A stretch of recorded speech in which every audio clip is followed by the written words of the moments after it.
ওটা ওখানকার একটা কমন বিষয়। নামাজের আজান হয়ে গেলে মানুষ দাঁড়িয়ে যায় ওখানে, রাস্তায় দাঁড়িয়ে, এটা হারামের মতো। মদিনা তো একই অবস্থা। তো ওই গরমের মধ্যে আর জায়গা না পেয়ে রাস্তায় একদিন দাঁড়াতে হলো। দাঁড়াতেই জায়নামাজের উপরে দাঁড়াতে আমাদের হিমশিম খেতে হচ্ছে, মনে হচ্ছে পা পুড়ে যাবে। তার উপর রুকু করা, সিজদা করা, তাশাহুদের শেষ বৈঠক, কপাল লাগানো। তখন একজন সাহাবীর কথা মনে পড়ছিল, বেলাল রাদিয়াল্লাহু আনহু। কোন সাহাবী? বেলাল রাদিয়াল্লাহু আনহু। এটা তো কিছুই না, তাকে মরুভূমির গরম বালির মধ্যে শুইয়ে উপর থেকে চাবুক মারা হয়েছে, তার উপর বুকে পাথর চাপাতে হয়েছে। তো নির্যাতনের, আমরা আসলে নির্যাতনের নও জানি না।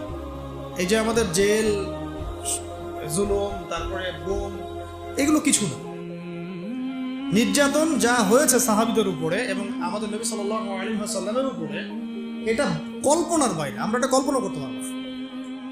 আমরা এই যে পৃষ্ঠার মধ্যে এগুলো পড়ি, খালি পড়লে তো আর আপনি আমরা তো ফিল করতে পারবো, অনুভব করতে পারবো। যারা ওই সময় ছিলেন, দেখেছেন, তারা বুঝবেন, তাই না বিষয়টা? নবী সাল্লাল্লাহু আলাইহি ওয়াসাল্লামকে প্রায় 15 বার হত্যা করার চেষ্টা করা হয়েছে এবং তাকে মোটামুটি মানুষ প্রায় 15-16টা গালি দিয়েছে সারা জীবন। কাকে গালি দিয়েছে? এমন একজন মানুষকে যার সামনেও কোনো গোনা নাই, পিছনেও কোনো গোনা নাই, যিনি তার সমস্ত পরিশ্রম করছেন উম্মার জন্য, তার নিজের স্বার্থে নয়।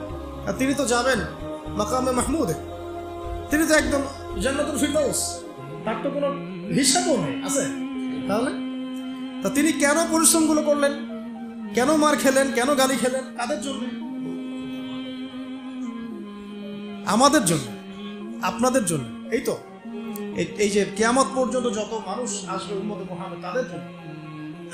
আর আমরা কেমন নাফরমান উম্মত, তার জীবনীও পড়ি না, তার সুন্নত আমল করি না, তার সুন্নত সম্পর্কে জানিও না, তার জীবনীটা পড়ারও চেষ্টা করি না। তার রেখে যাওয়া যে দিন, একটা আমানত, এই দিনটার খেদমতে কিছু করবো, সেটাও করতে হবে।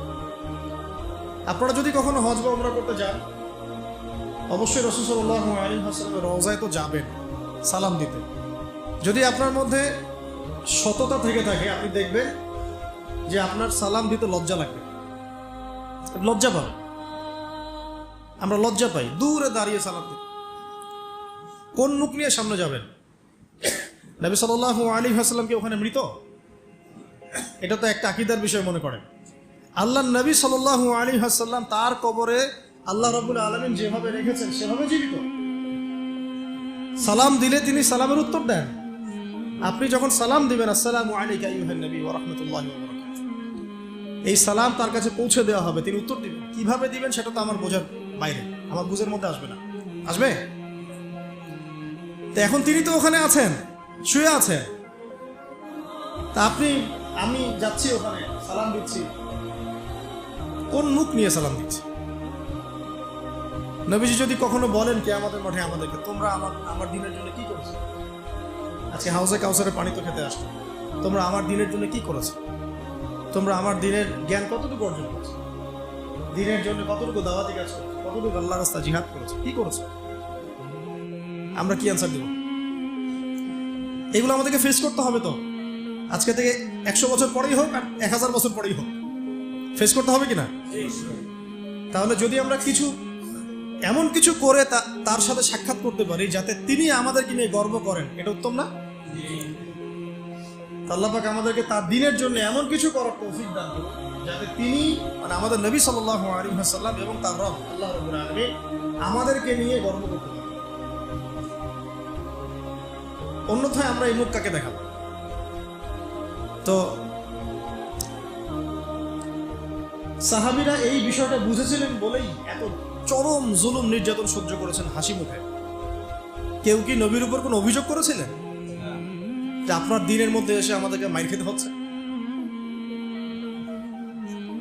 আর আমরা যখন দাওয়াতি কাজ করি, সামান্য একটু বিপদ আসলেই মানুষ যে রিয়াক্ট করে, ভাই ঠিক আছে, এর আগে দাওয়াতি সফরে গেছে, আর দেওয়ার দরকার নেই, মানে সরাসরি তো বলতে পারে না, ঘুরাই ফিরাই ফোনও রিসিভ করে না।